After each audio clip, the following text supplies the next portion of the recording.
किसी को घर से निकलते ही मिल गई मंजिल और कोई हमारी तरह उम्र भर सफर में रहा।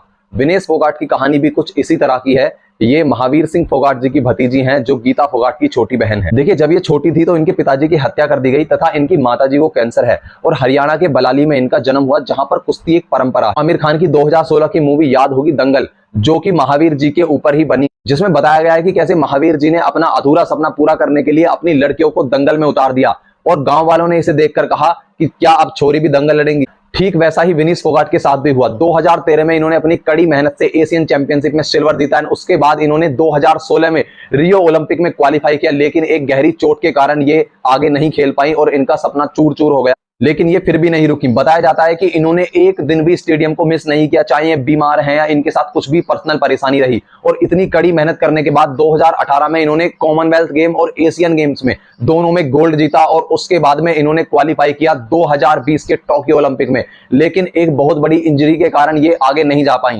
उसके बाद इंडियन रेसलिंग फेडरेशन के अध्यक्ष के द्वारा एक ऐसा घिनौना स्टेटमेंट आता है जिसने इनको झंझोड़ कर रख दिया।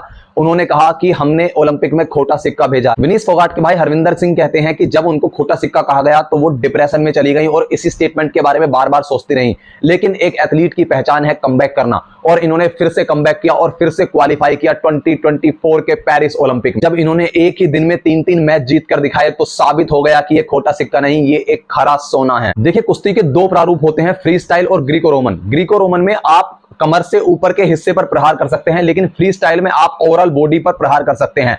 तो विनेश फोगाट एक फ्री स्टाइल प्लेयर हैं और पेरिस ओलंपिक में उनके साथ कुछ ऐसा हुआ कि जब वो अपना गेम खेल रही थी तो गेम खेलने से पहले उनका वेट चेक हुआ, जो कि 50 केजी था, जो कि उनकी कैटेगरी थी। और गेम खेलने के बाद जब उन्होंने पर्सनली जाकर अपना वेट चेक किया तो उनका वेट थोड़ा सा ज्यादा आया। उस वेट को कम करने के लिए इन्होंने पूरी रात मेहनत की, क्योंकि इनका रात को मैच था। लेकिन रेसलिंग के नियम कहते हैं कि मैच शुरू होने से पहले हर बार आपका वेट होगा। तो जब इनका वेट मेजर किया गया तो 100 ग्राम वेट इनका ज्यादा निकला और इस 100 ग्राम की वजह से इनको डिस्क्वालीफाई कर दिया गया ओलंपिक से। देखिए, हमें पक्का यकीन है कि अगर ये फाइनल मैच खेलती तो भारत के लिए पक्का गोल्ड लाती और भारत के लिए इतिहास रच देती। लेकिन किसी भी एथलीट के लिए ये बहुत ही ज्यादा दुखदायक है कि कंप्लीटली डिस्क्वालीफाई हो जाना, और डिस्क्वालीफाई होने के बाद में आप सूची में निम्नतम स्तर पर आ जाते हैं, आपको कोई भी मेडल नहीं मिलता है। आप स्क्रीन पर देख सकते हैं कि कैसी मनोदशा रही होगी हमारी चैंपियन विनेश फोगाट की। इन्होंने अपनी माता से वादा किया था कि ये भारत के लिए गोल्ड लेकर आएंगी, लेकिन डिस्क्वालीफाई होने के बाद में ये पूरी तरह टूट गई और इन्होंने एक ट्वीट किया कि मां कुश्ती जीत गई और मैं हार गई। देखिए, विनेश फोगाट,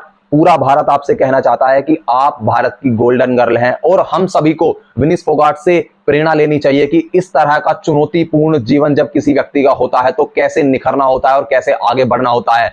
हम सब प्रे करते हैं कि आपको आत्मबल मिले और आप अपने जीवन में बहुत ही अच्छा करें। तो कैसी लगी आपको विनेश फोगाट की स्टोरी, कमेंट बॉक्स में जरूर बताइएगा। और अगर आपको वीडियो अच्छी लगी हो तो इस वीडियो को ज्यादा से ज्यादा शेयर करें, ताकि इनके संघर्ष की कहानी ज्यादा से ज्यादा लोगों को पता चले। जय हिंद, जय भारत।